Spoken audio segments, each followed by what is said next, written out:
بسم الله الرحمن الرحيم.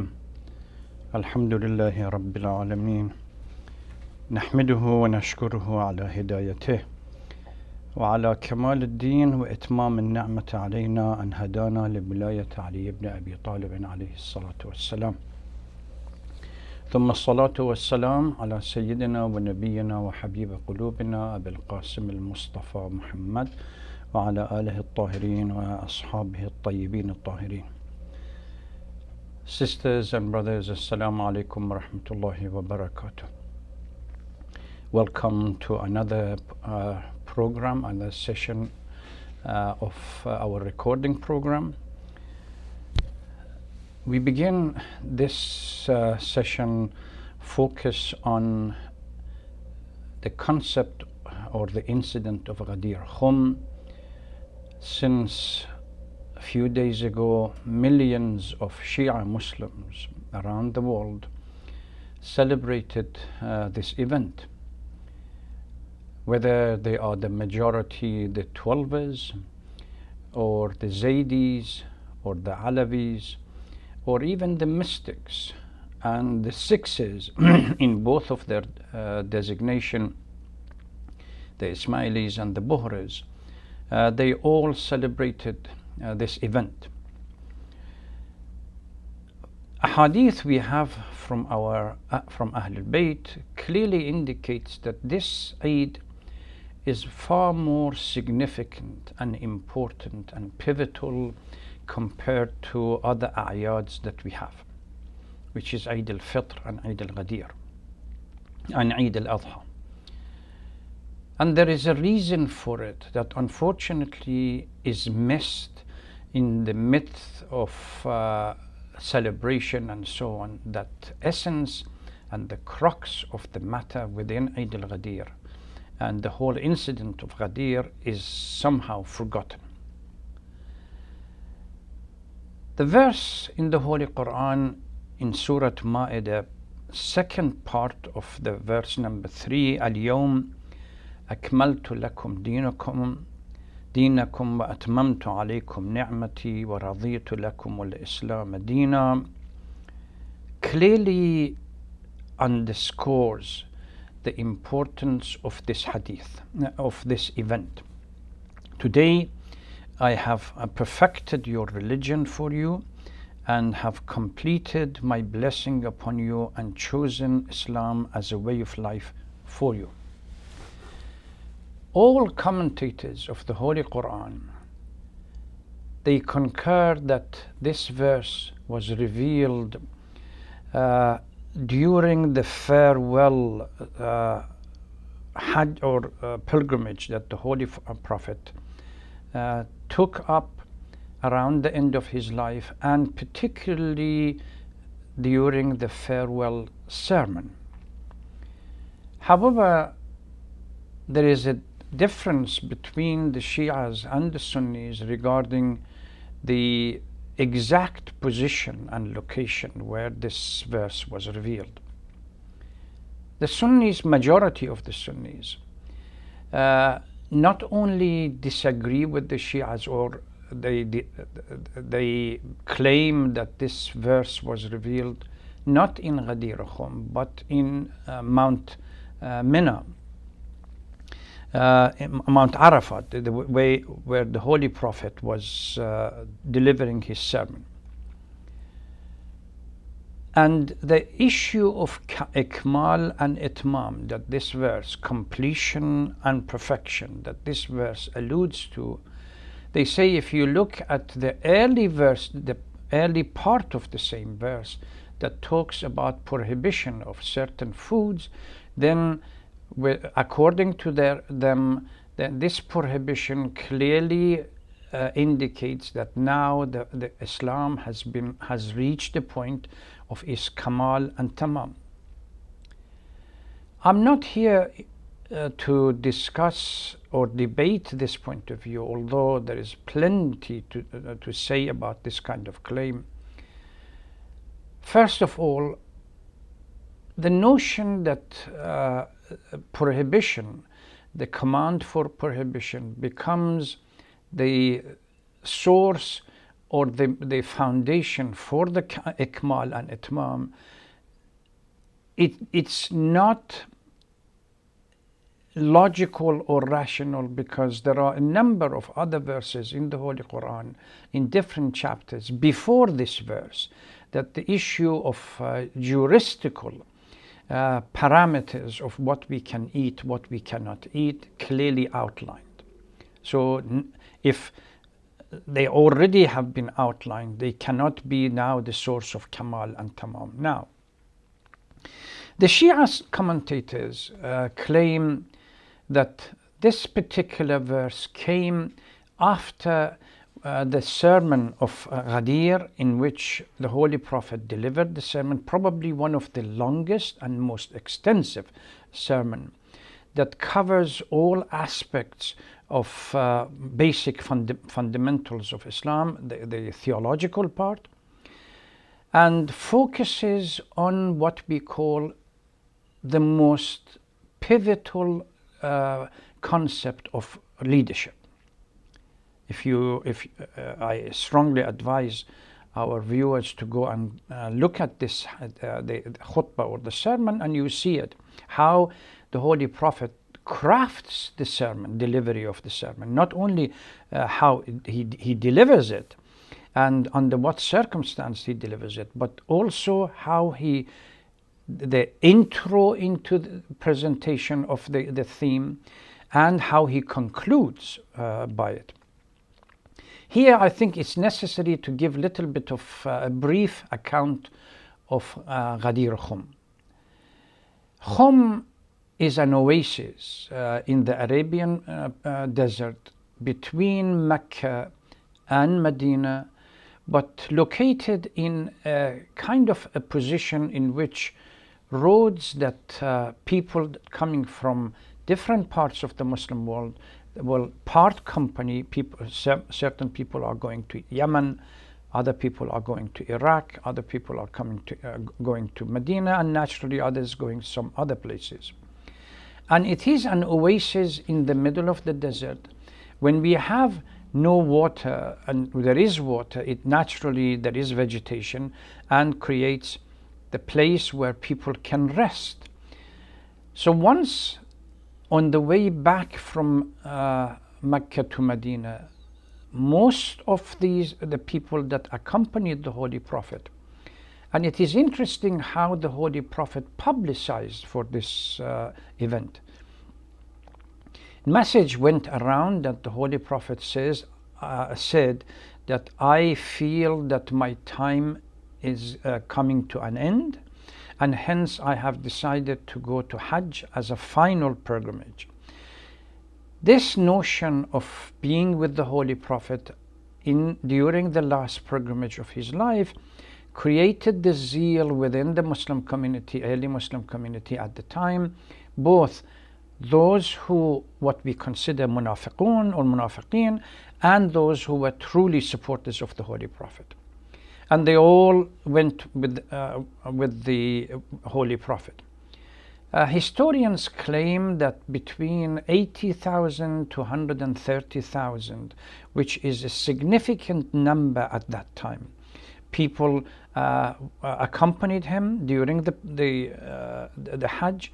And once they reached this oasis, the Holy Prophet sent a command that those who have gone forward, they have to come back, and those who have somehow fallen behind, they wait for them until they reach the rest of the group.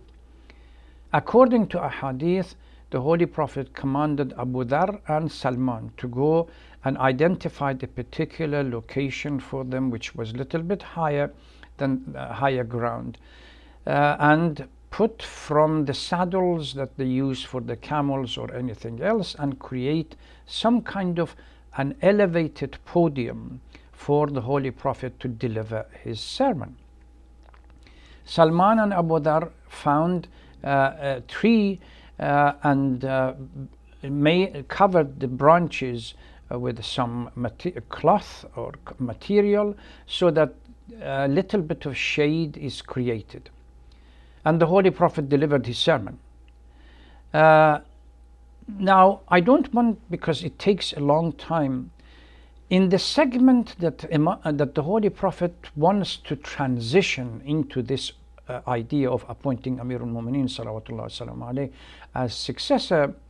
By the way, there are a number of books written about the Holy Prophet. Muhammad's succession is one famous one that came out probably 30 years ago by Maidlung, the professor at Oxford University, in which he, as an impartial individual, neither Shia nor Sunni, impartial individual, purely looking at the historical evidence, wrote this book, and the conclusion that he reached were striking, in a sense, that in the first chapter, when he talks about Abu Bakr, he said the notion of going against the command of the Holy Prophet and planning for a takeover of what we call the governance and the seat of power, it was not new. Abu Bakr and his group were planning for it way before the departure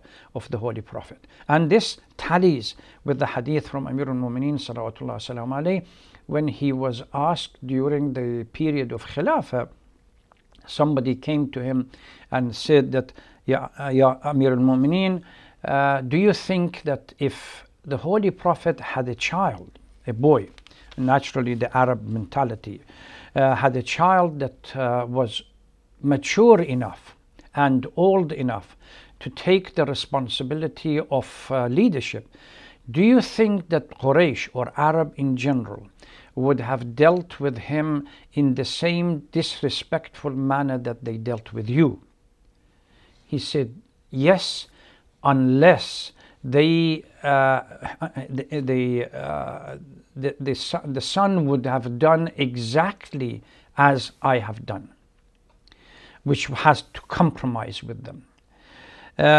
Why? And this is what Amir al-Mu'mineen talks about. Inna al-Araba karahat amru Muhammad.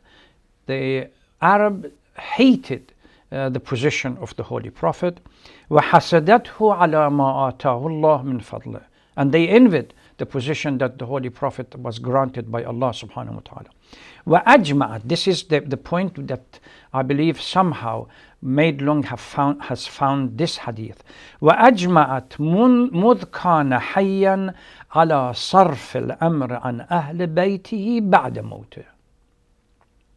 That the plan was already instigated and put in ready. If we look at it from this point of view, then we can see how the turn of event just before the demise of the Holy Prophet, they all pieces of jigsaw puzzle that fit within this plan. One of them is when the Holy Prophet says, bring me a piece of paper and a pen so that I can write wasiyah. Omar says, Inna al-rajula la yahjur. They are prepared to even insult the Holy Prophet, that he is not feeling well and not in control of his speech, and they didn't bring him. Why? Because writing of a written wasiyah would have contradicted what they were planning to take over. Immediately after the demise of the Holy Prophet, Abu Bakr is out of Medina. Omar holds his sword and stands at the front of the masjid. And this is again, not saying it from Shia sources, but even exists in the historical documents within the Sunni sources, that stands in front of the door of Medina and says that whoever says Muhammad is dead, I will kill him.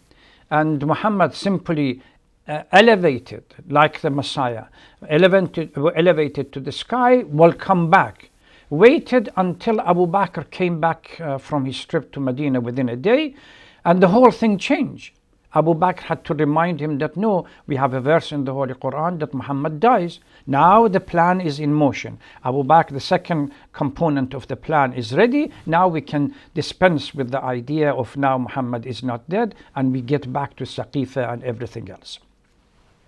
So, وَأَجْمَعَتْ مُذْ كَانَ حَيًّا عَلَى صَرْفِ الْأَمْرِ عَنْ أَهْلِ بَيْتِهِ بَعْدَ مَوْتِهِ. Now, what Amir al-Mu'mineen salawatullah salam alayhi says, after clearly tallies with the verses of the Holy Quran with regard to the effect and the danger that munafiqun has for Islam. ولولا أن قريشا جعلت اسمه ذريعة إلى الرئاسة وسلما إلى العز والأمرة. If it wasn't for the fact that Quraysh can use the name of Muhammad as a way, as a strategy to get to power, لما عبدت الله بعد موته يوما واحدا. That Quraysh or the Arab would not have submitted to the command of Allah subhanahu wa ta'ala even for one day. So everything was planned. The claim Islam was fictional. The plan for takeover was clearly set. There is a book called Khilafah by a Pakistani author, clearly stated in here. And the position that they took vis-a-vis the Holy Prophet. If now we go back to the issue of the debate, how the Sunni scholars, when they began to write history, they had to turn the event, this such critical event, and with such a significant consequences for the Muslim community. The essence, we can encapsulate Ghadeer into this process. The message, the deen, the risala that started with the word Iqra by the Holy Prophet, by Jibreel, in the cave, commanding the Holy Prophet the responsibility. Now you have the seal of the prophethood. Until Islam gets to its pinnacle of power and civilization by another person called Muhammad, which is our hidden Imam at the moment. This process, there must be a transition between the Holy Prophet into a leadership that exact copy of the Holy Prophet. The first phase began by Muhammad with the Wahy, terminated by Ghadeer and the appointment of Ali. Nobody else could have been in a better position than Ali to take over this leadership. You go back to the history of Islam, right from the beginning. The first person that accepted Islam, supported the Holy Prophet. Badr, name of Ali. Uhud, name of Ali. Khandaq, name of Ali. Khaybar, Ali. Giving to poor, Ali. All of these, even a hadith that talked about the position of Ali as a way to test whether your child is Khalaf Salih or not. This is the person who toppled the idols from the top of the Mecca. If everything else, it was Ali suddenly to become marginalized. Amir al-Mu'minin, in this particular text regarding the early planning, says within one generation, those who knew our position died, and a new generation was brought up that had no notion of who we were. They could pass Ali ibn Abi Talib in say the market without even recognizing him or even understanding who he was. No wonder when he was martyred, people said, did Ali pray? The concept of Ali in mihrab, antithetical for them because of the power of marketing. Everything has to be put into this perspective. Ghadeer had to be denied. Otherwise, nothing that happened after the incident of Ghadeer. The Holy Prophet begins by saying, citing his own authority for the Muslim believers. Am I not the person that Allah has given me the authority over your life, over everything that you have? This is a position of authority. Not position as the Sunni scholars are trying to say, it was all organized just to say that Ali is a friend of mine or a close disciple. But this has been done repeatedly, numerous occasions before.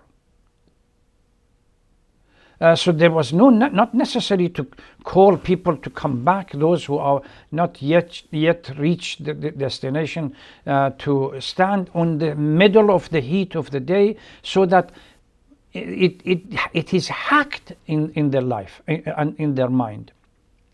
They wouldn't deny it. But immediately after the demise of the Holy Prophet, they left the Holy Prophet body over there to be washed by few individuals, and they got into Saqifa. The consequence of this was when 70 years later or 80 years later, the Sunni scholars decided to write something about the early history. They had to accept, number one, that the action of Abu Bakr and Omar in Saqifa and taking over leadership is absolute legit. If you want to take this, then Ghadeer had to be denied. A friend of mine yesterday sent me a letter. He said, I have a colleague, a Sunni scholar in my place of work, and I sent him a congratulation for Ghadeer, and immediately he responded by this word: this is a falsified ideology. The Ghadeer is a falsified, is something that only Shias have been constructing it. Despite 1,400 years of documents that clearly establishes that Ghadeer is authentic and even existing in their work. Go and read Kitab al-Ghadeer, Marhum Amini. But there is a persistent, a dogged determination that we are not going to change and accept the Ghadeer that it happened, and even if we were to accept, we have to somehow change its concept. As Sahih Muslim, at least in one hadith, Amirul Mu'mineen himself talks about this. He said that after a while, those who knew Amirul Mu'mineen and those who knew Ahlul Bayt passed away, and the new generation had no clue about the role Ahlul Bayt, but particularly Amirul Mu'mineen played in the preservation of Islam, the construction of Islam, protection of Islam, and everything else. No wonder, and it's all because the plan was in order before the demise of the Holy Prophet for these group of people to take over the leadership at whatever cost that possible. No wonder Amir al-Mu'mineen says that even if the Holy responds to the question that if the Holy Prophet had a son mature enough and capable of leading the community, do you think that the community is going, or they would have reacted to him as badly as they reacted to you? He said yes, unless he would have at least kept quiet. They would have killed him. Why? ولو أن قريشا جعلت اسمه ولولا أن قريشا جعلت اسمه ذريعة إلى الرئاسة وسلما إلى العز والأمر لما عبدت الله بعد موته يوما أحدا. These people really had no faith in Islam. Everything was a pretense. It was a pretense to get to power and to remain in power. Out of this, the generation of Futuhat was created, a group of people that simply were good to go and fight and get rich. Beyond that, any notion of understanding Islam or anything else, it was outside their comprehension. Began Saqifa, and the plan began to create a society that was able to live with a paradox and in contradiction. Pray at the same time, go and kill Ali ibn Abi Talib. Pray and fast and be insulting to the Holy Prophet of Islam, as well as the Ahlul Bayt. Break Fatima Zahra's ribs and burn her house. They saw no contradiction between the two. This is one of the fundamental problems. Shia understanding of Ghadeer provides the story that we present, provides answer to serious questions that Ahl Sunnah wal Jama'ah, with due respect to them, are unable to provide this answer. اليوم أكملت لكم دينكم, exactly what it is. Certainly the notion of somehow prohibition now, laws that prohibited the food, it's not going to be convincing. The idea that ikmal and itmam comes according to the Shia, that the message that started with Jibreel in the Ghar and the prophecy of the Holy Prophet, the first phase, to protect that message, it has to be done with the seal. That message, that phase had to be sealed with a person that is equally capable of leading the community, and that was Ali ibn Abi Talib. By their admission, there was nobody else close to him. And second phase starts with him and ends with another imam, which comes later by the name of Muhammad. This is the second phase. Had يَئِسَ الَّذِينَ كَفَرُوا مِنْ دِينِكُمْ, had the imam or the khilafah would have given to Ahlul Bayt, threat from outside would have been removed. Unfortunately, we are left with, once the once the khilafah was usurped, now we had threat from outside as well as threat from inside. The corruption from inside as well as threat from outside. اليوم أكملت لكم دينكم وأتممت عليكم نعمتي. It's a unique message that reminds all the believers. Some fundamental, pivotal event took place in which the Holy Prophet provided the sermon, and I strongly recommend at least the Shia community and the youth within our own community to go and read a little bit about Ghadeer and the background of Ghadeer, and see how Ghadeer, the whole story, if according to Ahl Sunnah wal Jama'ah, Man kuntu mawla fahada aliyun mawla. Mawla here simply means that it's a friend. What does the comment by Umar when he went into the tent and said, Bakhin laka ya Ali, asbahta mawlai wa mawla kulli mu'minin wa mu'minah? How do you explain this? The new construct has to be removed. No, there is no such thing. Umar didn't say anything. If you create Ghadeer in some kind of mute manner, yes, the Holy Prophet went and delivered the sermon and said, Inni tarikun fikum al-thaqlain kitabullah wa itrati wa sunnati, as Sahih Muslim says. Then there is no need for Umar to make a bay'ah, there is no need for Aisha to make a bay'ah, there is no need for the whole structure to be organized. Why is it that these so-called Ashra Mubashara that produce at least four Khalif within the history of Sunni Islam, or within the history of Islam, attempted to assassinate the Holy Prophet before he managed to get to Medina? If it was some kind of benign comment about that he is a friend of mine or related to me. They were quite clear. Abu Bakr and Umar and others, they had already decided in advance that under no circumstance they would allow this transition to take place, and the opportunity, the demise of the Holy Prophet or the absence of the Holy Prophet would create the ideal circumstance for them to take over. It was a revolution that changed the history of Islam, and we are left in this paradoxical kind of situation that factual events have to be denied for the construction of history that falsified to be adhered to. Ghadeer would remain, despite their refusal to accept it, would remain an existential foundation for Islam. May Allah bless all of you, as well as grant us the privilege of becoming true followers of Ahlul Bayt, and particularly of Amir al-Mu'mineen. There is a link between the incident of Ghadeer and Ashura, which is coming soon, which inshallah later on we will discuss it. Thank you very much. Wassalamu alaikum wa rahmatullahi wa barakatuh.